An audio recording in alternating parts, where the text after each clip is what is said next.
So it's my great pleasure today to welcome you to our College of Health Professions Dean's Roundtable. And I want to let everybody know that the program is being recorded for potential future use. And it is wonderful to see you here. And I'm very pleased to be introducing Gail Wilder. Dr. Wilder is currently a medical director at UnitedHealthcare. She's a graduate of Barnard College and the former Columbia College of Physicians and Surgeons, now the Vagelos College of Physicians and Surgeons. She is board certified in internal medicine and emergency medicine, and for more than 20 years was in practice as a primary care and emergency physician in Rockland and Orange Counties prior to leaving practice to join managed care. She currently works for UnitedHealthcare, where she is a senior medical director, overseeing a team that reviews medical appeals for the commercial and Medicaid lines of business. In 2000, she enrolled at Pace University's law school, where she graduated cum laude and was elected to the Pace Law Review. She is licensed to practice in both Connecticut and New York. After graduation from law school, former Dean of College of Health Professions, Dr. Harriet Feldman, invited her to become involved with CHP, and we've been very grateful and fortunate to have her on our advisory board since 2017. Which for our students, as you may or may not know, involves a wonderful support in terms of scholarships for our students, time and guidance for me as dean and the leadership team. We're very fortunate to have her skills as a physician and a lawyer and expertise in healthcare. Dr. Wilder, truly welcome to our Roundtable series. We are so pleased to have you with us. And at this time, I'd like to turn it over for you to share a little bit about your experience at Pace and in your career. I thank you all for inviting me today. I'm very grateful to be here and speak with you and tell you a little bit about my life and work experience and how it relates to PACE, and maybe give some advice and information to you that might be helpful. So as the dean said, I did graduate from Columbia at a time when there were very few women going to medical school. In our class of 60, I think there were 12 women. So that was quite a daunting experience, as I'm sure you can imagine. I was grateful to be there because at Columbia, lucky for me, many of the faculty had wives or even mothers who were physicians. So it was an outstanding experience for me and really opened my eyes to the wonders of medicine. And I was very grateful that they accepted me. I worked very hard. I did well, but it was grueling, but very satisfying 4 years. From there, I went for an ophthalmology residency, wasn't satisfied with it, although I completed it, and then went and did a medical residency, an internal medical residency at Nassau County Medical Center, which I think has a different name now. I'm not sure what it's called. And in between, I started to do a lot of ER work. I worked in ERs on weekends.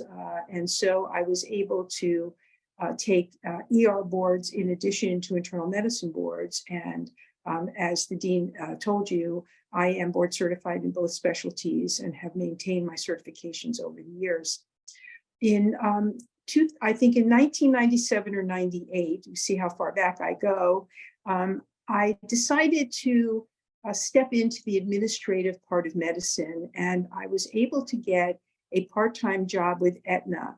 This came about because a medical director visited my office to go over at that time we were an HMO participating office in addition to self-pay, and they were interested in how many referrals I was making, how many tests we were doing.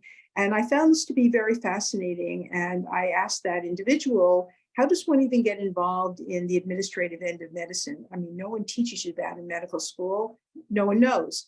So she told me that actually she was going back to her home country, Malaysia, and there would be an opening in Aetna. And as long as I expressed some interest, she would talk to her boss and see. So that was my introduction and my foot into the business that I'm in now. And I worked for Aetna a couple of days a week in addition to doing my office practice. And I went around to other offices and inquired about all of these administrative parts of medicine. I looked at their referral rate. I looked at the cost to us of the labs that they were doing, repeat visits, and hospitalizations, how well people were doing. And I found this to be really quite interesting. I left my practice in early 2000, although I still did some ER work. And I joined Aetna full-time, and I stayed there for 8 or 9 years. And then Aetna bought UnitedHealthcare, Aetna bought US Healthcare, which was an HMO at the time. And there was a lot of disruption, and many of us were laid off, actually. And for a period of time, I worked at 32 BJ in Manhattan. Now, this becomes important because in 2000, as the dean said, I decided to go to law school. And I was introduced to the idea of law school from a very good friend of mine who's an OBGYN doctor who has multiple advanced degrees. She's a perennial student, and at the time was a first-year law student at PACE. And she said to me, "Gail, you would love this. It is just so interesting. It's so challenging. You really ought to think about going to law school." I said, "Wow, I have to really consider that. That's a large undertaking." But I realized that actually having a law degree and learning more about the law would be very helpful for me in the work that I was doing. Why is that? Because now that I was full-time in administrative medicine, there's legislation to understand, regulatory practices and rules to know about. We have planned documents that we have to read on all of our cases to understand what's covered and not covered. And I could see a very great benefit from knowing the law in terms of doing the work that I was doing. So I took the law boards, I went to PACE, and I said, "If you take me, I can go to law school. If you can't take me, I can't, because you're the only place that I could reasonably commute from Westchester." And I may add at this point that I enrolled in the evening school, which at the time existed at PACE. It does not now, and I have to say I'm very sorry for others that it doesn't. It's a 4-year program that I entered. It was a long, long period, as you can imagine, 4 years at night, but it was very worthwhile. It was an enlightening, enriching, and absolutely fantastic experience. I learned a lot, and I can only say at this point, Dean, if you have any way of helping to restore the 4-year evening program at PACE, I think it would be a great service to the people of New York, and certainly those of us who live in Westchester. So anyway, I was interested in health law. Obviously, I didn't get the certificate because I didn't think I needed it as a physician who was board certified, but I took a lot of courses in health law, and I found that to be very applicable to the work that I did. So I graduated in 2005. I took the bars in Connecticut and New York. I passed them both. Maybe thinking someday that if this didn't work out in medicine for me, maybe I would go and practice law. That hasn't happened, I'm happy to say, but I guess it's always an option should I really want to do that. Got very friendly with Dean Stephen Friedman, who at the time was the dean of the law school. He was a friend of my brother's. My brother was an attorney. He was the general counsel of the Hartford. That also helped persuade me maybe to take up a law degree. And that brings me to my current position. So I started at UnitedHealthcare in 2008. I just had my 15th anniversary. For the past 12 years, for the past 10 years, I've been a senior medical director. My team specifically does the reviews we do appeal reviews. So if someone has requested a service and the service has been denied and they want to appeal it with either more information or an explanation about why they feel they should have this service or drug, that would come to my team. And I have now 19 physicians who report to me in various specialties, such as gastroenterology, neurology. I have a dermatologist. We have cardiologists and pulmonary physicians. We have the gamut of specialties on the appeals team.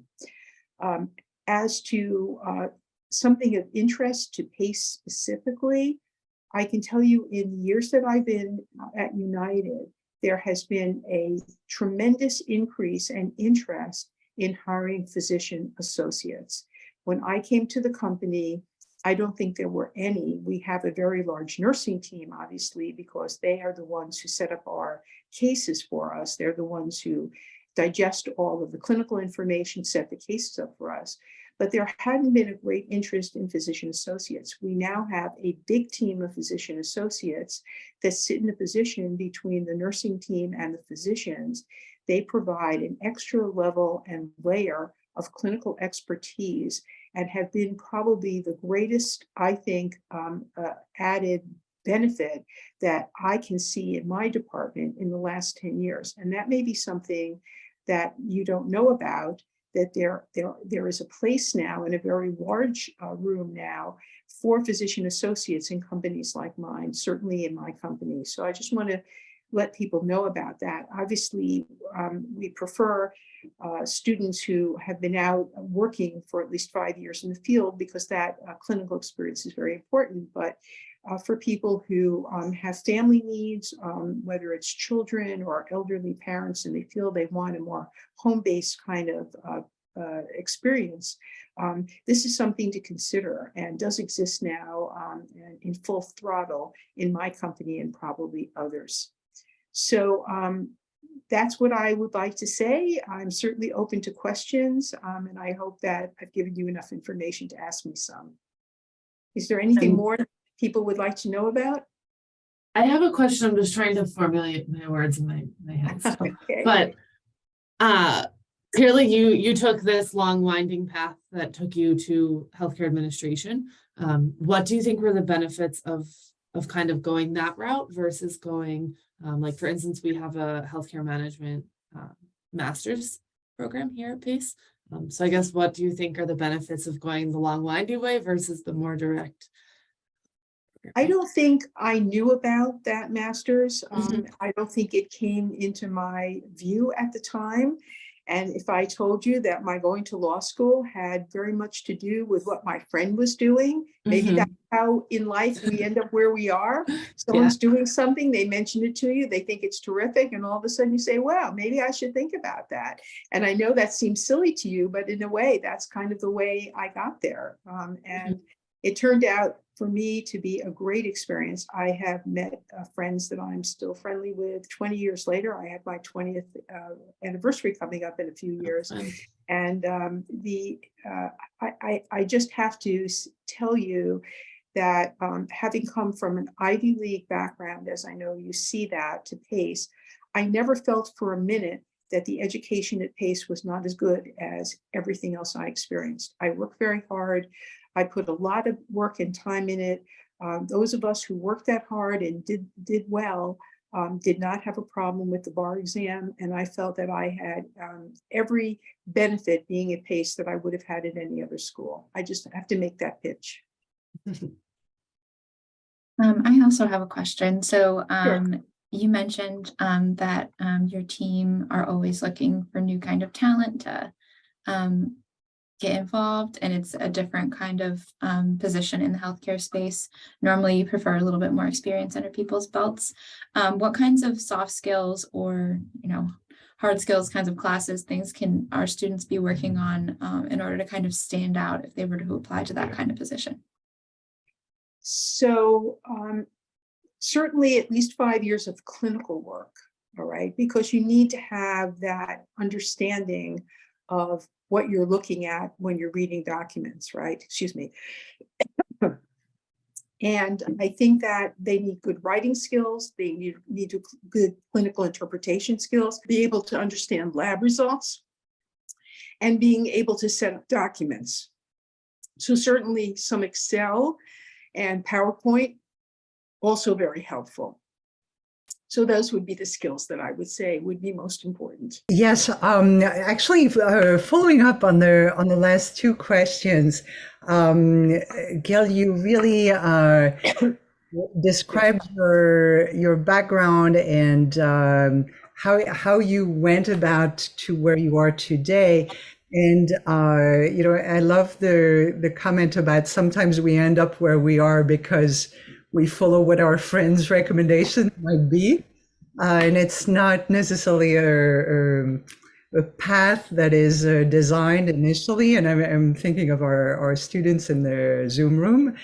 But it would be interesting to have your comments on because at PACE, there are actually different educational paths that students could take to health administration. As Joe mentioned, there's the healthcare management, which is in our business school. As you know, there's also in the MPA in Dyson Yes. with their track. And there's also, as you mentioned, the importance of first clinical work, the various clinical degrees in the College of Health Professions, of course, followed by either law school or business school. So I'm just curious, again, for the sake of our students thinking career path, what you see might be most helpful. So many of the doctors on my team have MBAs. One of them has an MPH. I'm not sure that in my role or the role of my physicians, those are so important, but obviously they are important in other areas. If somebody goes to work for a hospital and wants to be at a higher level of administration, I do believe that the degrees that you refer to may be more important. I'm not sure a law degree in those circumstances are that important because most of these large institutions have their own lawyers and they don't need you to be a lawyer. Not that it would be helpful, but I think if you want to be strictly in an administrative role, you're probably better off with one of the masters that you described would be more helpful. In my role, we do a clinical review. We use policies that the company has developed, and we look at cases and we look at policies to make sure that whatever information was missing at a first level review is there in an appeals level review. That's basically our function. So it's more of it's a different clinical role. Obviously, you're not taking care of people, but you are looking at clinical data, clinical situations, and making clinical decisions in a way, depending on what our policies will cover, right? So that's really the function of our team. We try to help people by helping to tell them what's missing and giving them the opportunity to provide it so they can get the service they want. Did I answer your question? I hope I did. Yes, thank you. Okay. Next is Felicia. Hi, you guys hear me okay? Yes.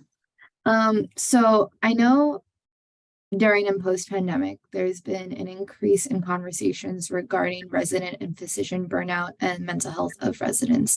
Yes. So my question for you in that sense would be what your opinion is and what changes you would want to see in healthcare to help prevent that burnout and help support growth and a healthy environment for residents and those who are training in the medical field. I think it's a great question. And I can bring you back first to the time that I was in training. When I was in training, there were still some residencies that were every other night, which meant that as a physician, if you were an intern or a resident, you would have to be on call every other night. And even my internship, I think, was every 2 nights. I don't think that exists anymore. We were fatigued. I think I was burnt out by the time I finished, my residency because we had no sleep, and it was grueling and unnecessarily grueling. So changes were made shortly after that, and you bring up a point that obviously changes have to continue to be made because there's still a large burnout. I think COVID sent a lot of people into administrative medicine. We had nurses that joined UnitedHealthcare and actually doctors that I know of that just said, enough is enough. I just can't deal with the stress of seeing all these people dying, taking care of them in the ICU, and people left clinical healthcare to come into the administrative end of things. So what needs to be done, right? Doctors need more time off. They need more time to bring back their mental and physical health. I think there's more that has to be done there, and I hope more will be done.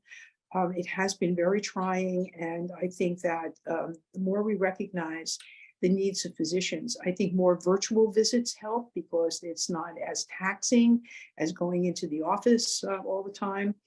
I think that's one thing.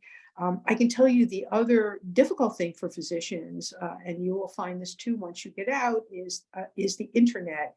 You know, the internet has positive things about it and negative things about it. And one of the more difficult things is the amount of information people bring in with a predisposition toward what they want.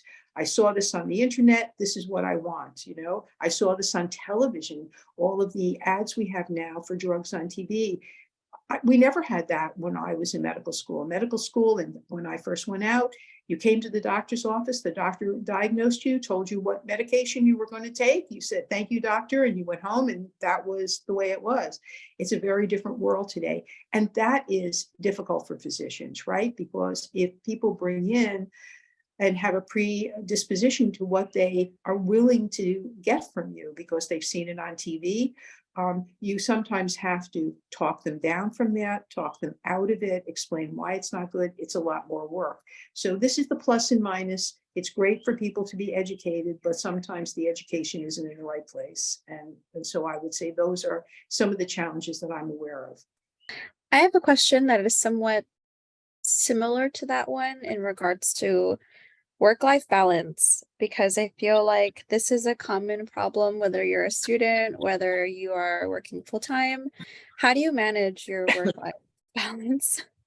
So I'm a senior medical director. I oversee 19 people. I have doctors on the West Coast and doctors on the East Coast. So I have a very long day, right?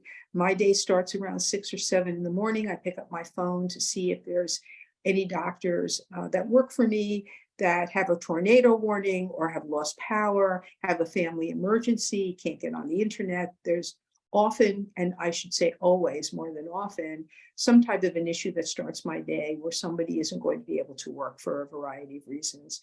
And my work continues probably till about 6 or 7 in the evening Eastern time, because I need to be there to pick up for my West Coast people, right, that are still working in their time zone.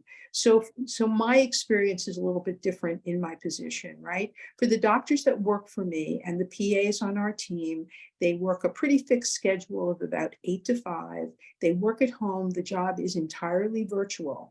So if you said to me, wow, how many younger people do you have? We have older people and younger people. I have doctors in their 40s and 50s that have children at home, both men and women. This is not just women, because they want to be in their home when their children come home from school.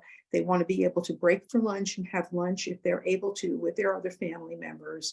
And they have most weekends off. There is some coverage responsibility, but nothing like it is in practice. So for them, there is a work-life balance, and many of them have chosen to do this now in their careers because they want that work-life balance that isn't really available out there in general practice. So my work-life balance could be better. I continue to work on it every day. I try to take a break at lunch, but as I said, it's harder for me because of the different time zones my staff works in. Thank you for asking. Thank you. We have a question from Ricardo. Yes, thank you.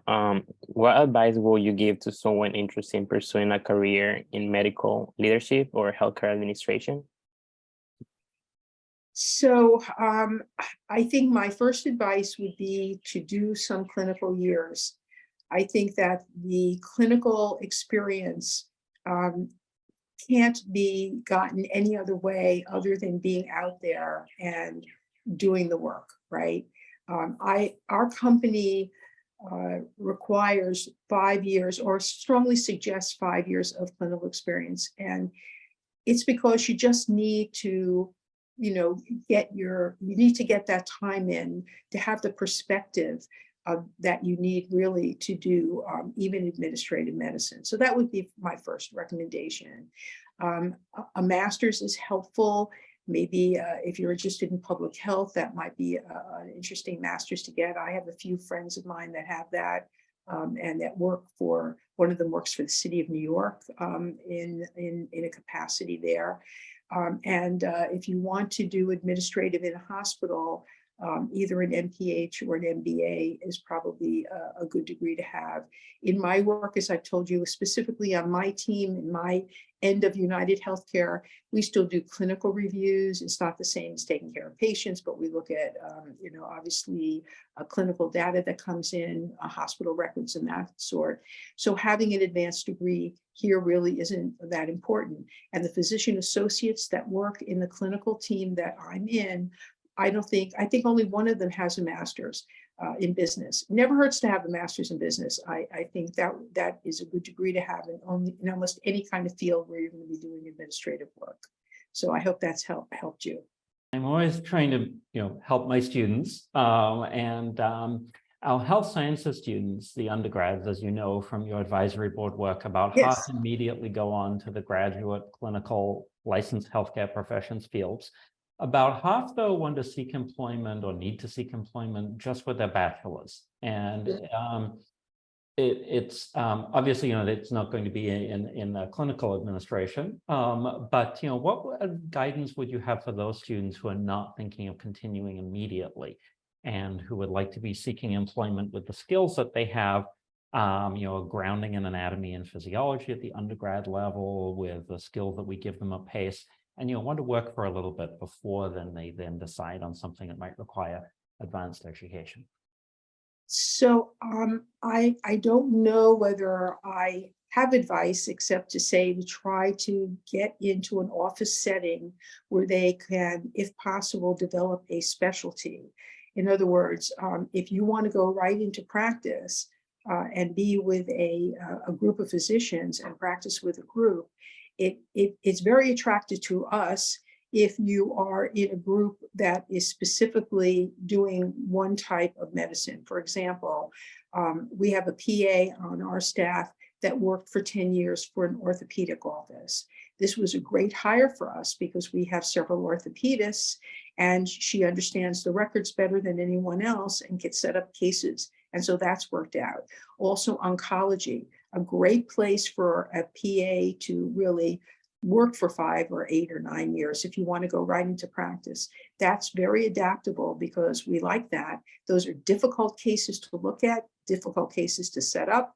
And if you have that experience, we want you at UnitedHealthcare.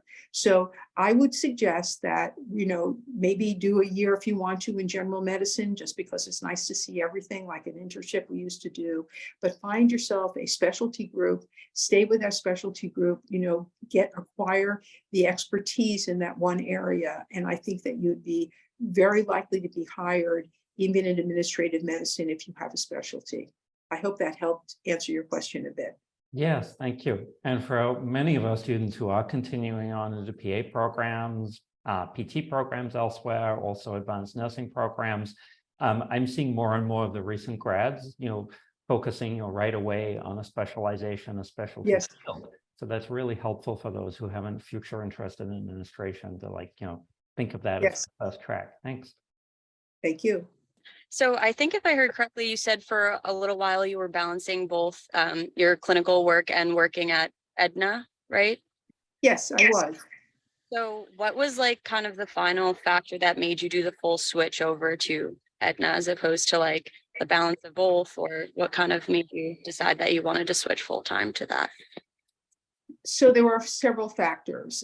My son at the time was in high school and I wanted to travel less. My practice at the time was in Orange County, New York, which was a good 45-minute drive.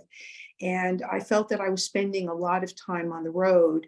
And actually, in the evenings, in the wintertime, the commute became really very challenging. I was up near Stewart Airport. I don't know if you know where that is. And we had a lot of bad weather in the winter. And I just felt that I didn't want to be driving after a long day. I was putting in 10-hour days up there. So that made a difference. Aetna told me that I could stay in the metropolitan area where I lived and I could visit offices here, so I would be closer to home. That was one reason. And I think I was burnt out a bit. I think I was doing ER work on the weekends. I was seeing patients during the week in my office. I love doing emergency medicine. In fact, I continue to do that even when I went to Aetna. That was the hardest for me to give up. Working in the ER was something that was greatly satisfying to me. But I decided that I didn't want to give that up. So I ended up leaving my practice and working for Aetna because I wanted to be a little closer to home and be around for my son. And that was why I made that decision. I just had a question about your current position. So you mentioned you have PAs on the East Coast and the West Coast. I would think that is you get a very large amount of cases, given, just a little bit that I know from people who are constantly appealing medical decisions. Is your position, I don't want to say common, but are there many of you across the United States to be able to cover all the types of appeals that come in? So that's a great question. And the answer is yes. And there are many of us. There may be thousands. I know there are at least hundreds. My team, my appeals team alone, not my immediate team, but the other seniors that are in my department, we have about 125 physicians just here. We have a medical management team. First of all, cases are looked at by a team of physicians at the first level, right? If you just, your doctor submits an authorization for a surgery or submits authorization for a drug or whatever, that will be looked at by a clinical person. So there's a whole team doing that. Then if that is denied, we will look at it on the appeals team. We have a surgical appeals team. Mine is the medical appeals team, the medical specialists, gastroenterologists, neurologists. We have surgical teams, ENT, general surgery, neurosurgery. So we're broken up into teams and we look at those. We also have an inpatient appeals team, right? We have a whole group of medical directors, not on my team and not in my unit, but a whole nother unit of the company that does that. Then we have teams of pharmacists. We have teams of nurses, right, that prep the cases. Many of the nursing staff, I should say, also, depending on the regulations in a state and the type of case it is, the nurses make a lot of the clinical decisions on these cases. They don't even come to physicians. So the nurses do more than just prep cases for the doctors. They're also in a position for many types of cases to make the decision on the case. So if I've given anybody the impression that nurses are just prepping things for doctors, it's not true.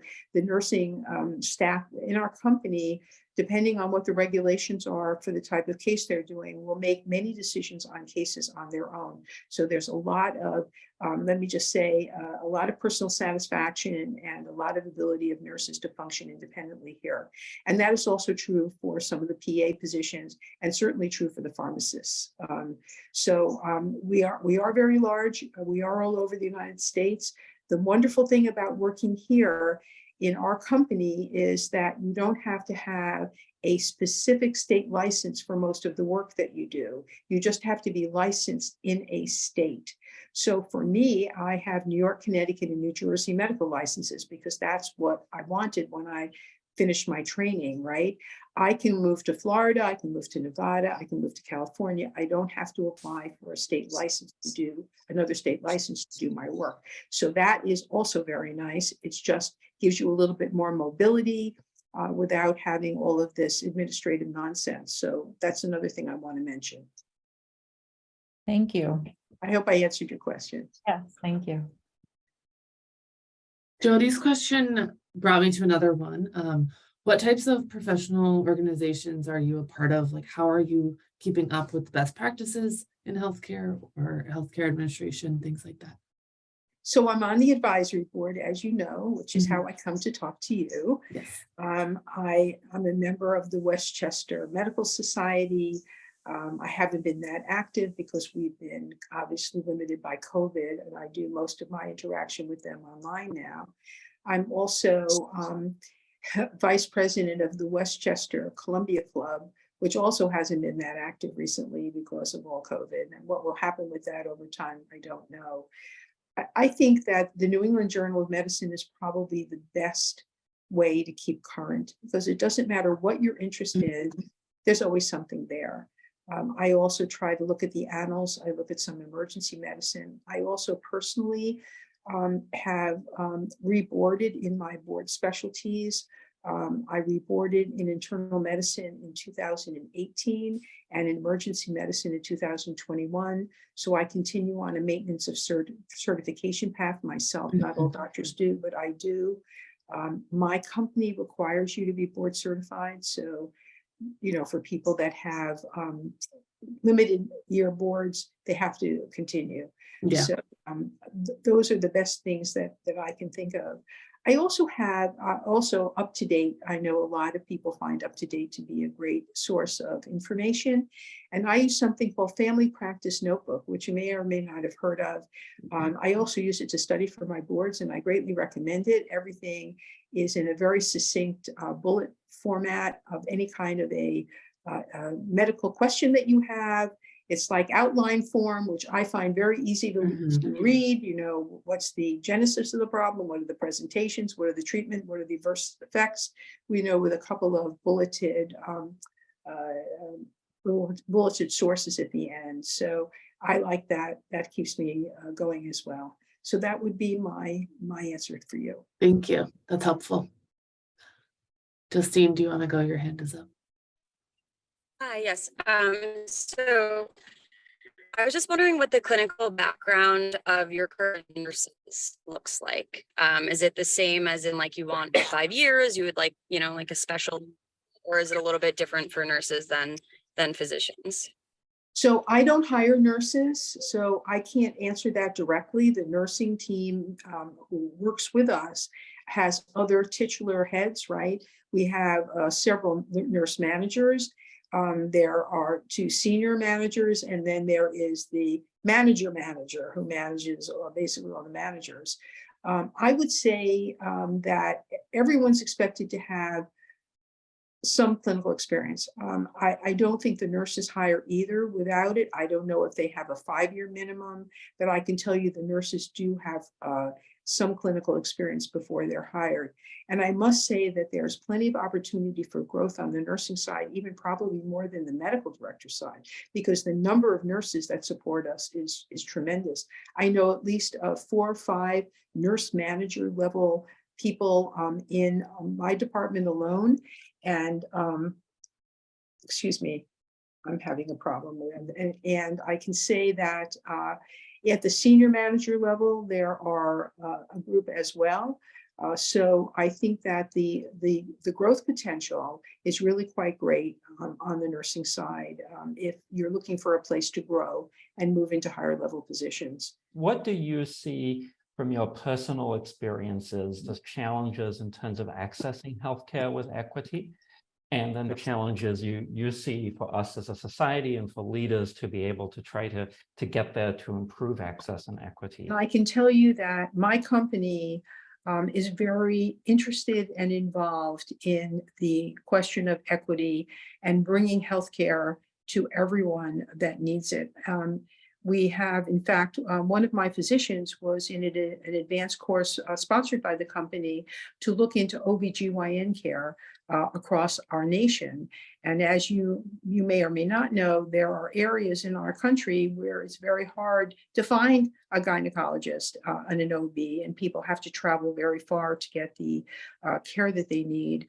And so this is something I think it is the responsibility, I will tell you, I believe, of large companies like mine.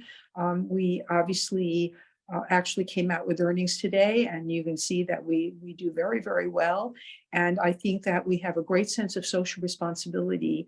And this is one area I can tell you that my company takes seriously and funds through grants to help areas in need to try to find ways to provide more care there. So I agree with you. It's a big problem. And I think that corporations need to take more responsibility. And I'm proud to say that UnitedHealthcare is in the forefront of that. And I know I often hear sometimes from providers complaining about insurance companies.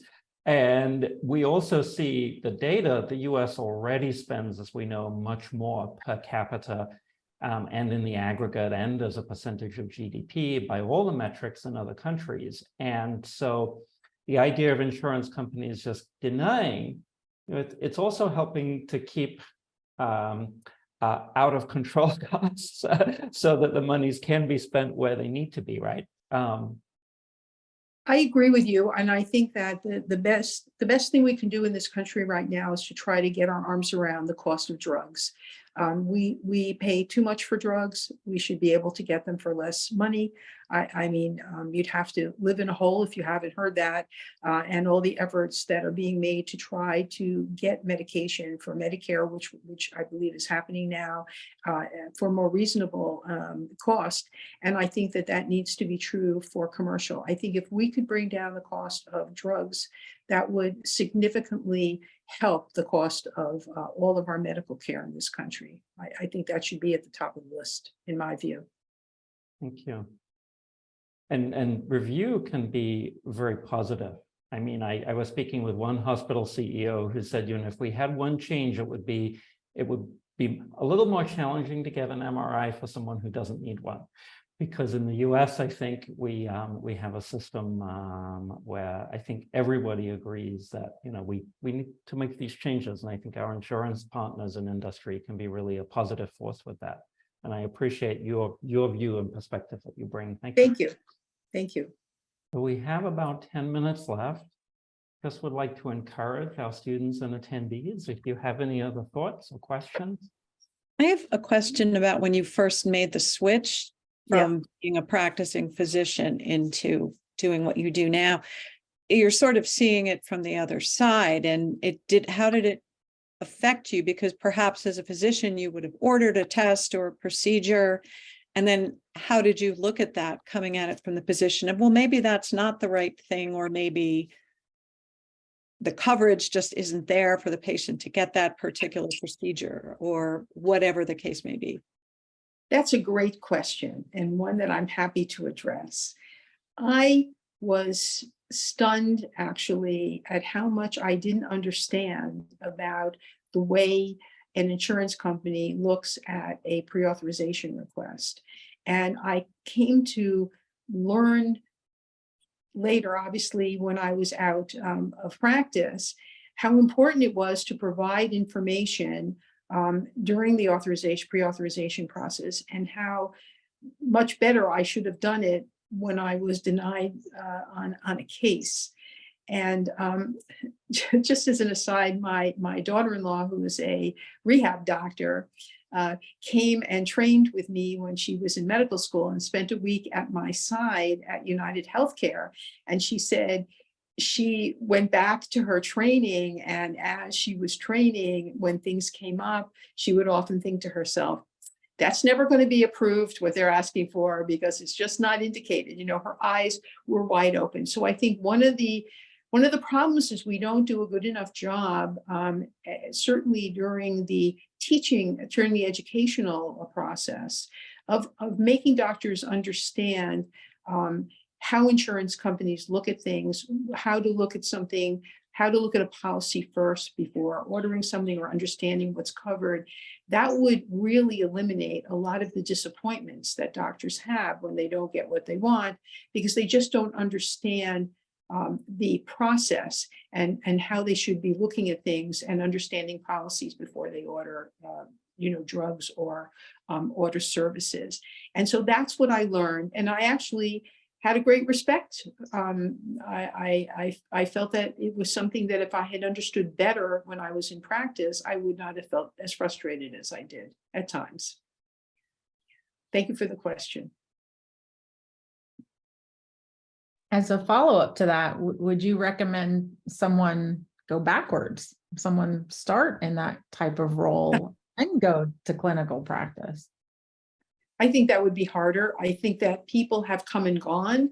I've had a couple of doctors. So let me preface this by saying that it's in many ways, for those of us who left clinical practice, I felt a great void for a long time. I loved taking care of patients, and I loved being in my office and seeing people. And it was harder to leave that than I thought it would be. It really was, because you define yourself in a way by that role when you get out of medical school as a healer, as someone who has direct relationship with patients. That said, I have had doctors who have been out in practice for 10 or 15 years, come to do the work with me for, stay maybe 3 or 4 years, decide that for whatever reason, it wasn't what they thought, or they didn't want to work at home. They found it too isolating. That can happen to people because you can't go in the next room and say to someone, hey, I have an interesting case. You want to chat about it? I mean, you can call someone, you can do a video with them, but for some people, it just wasn't comfortable that they had to sit in a room by themselves to do the work, and they went back into practice.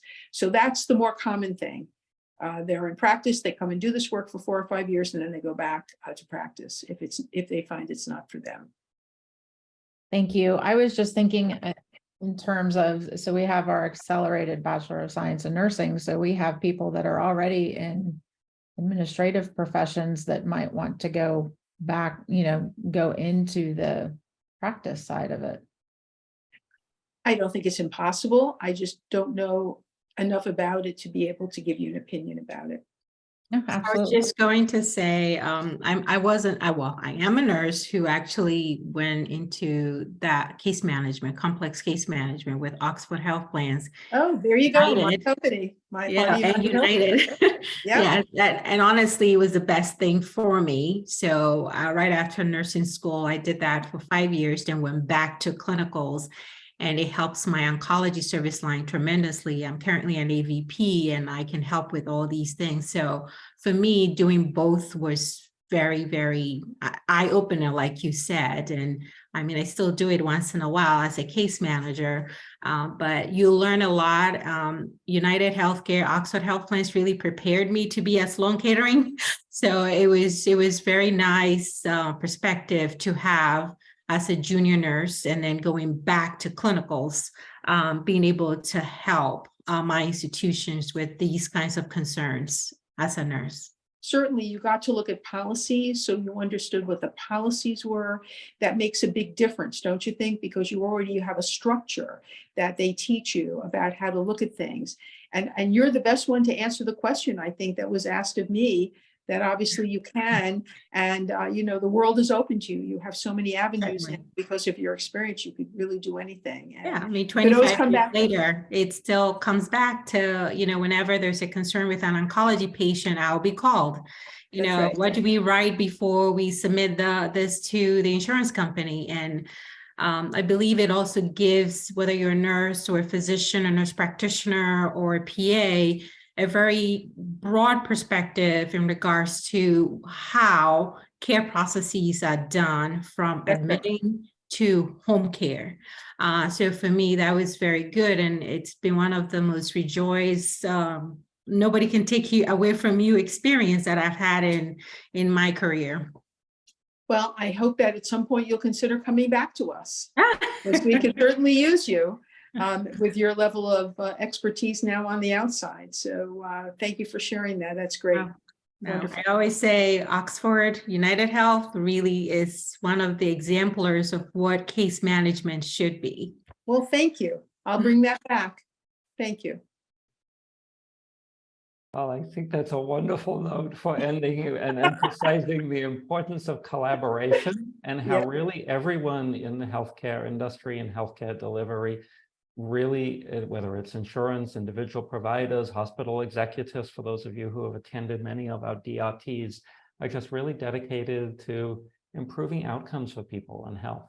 And again, we're really fortunate to have your expertise and input for the university as well as for CHP. I've already added it to my to-do list to speak with Dean Anderson.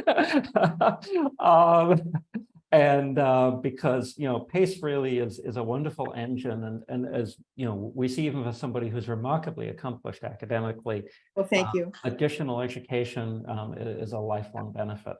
Thank you. So thank you so much. I agree. And I appreciate your having me today. It was very enjoyable for me too. I appreciate it. Thank you.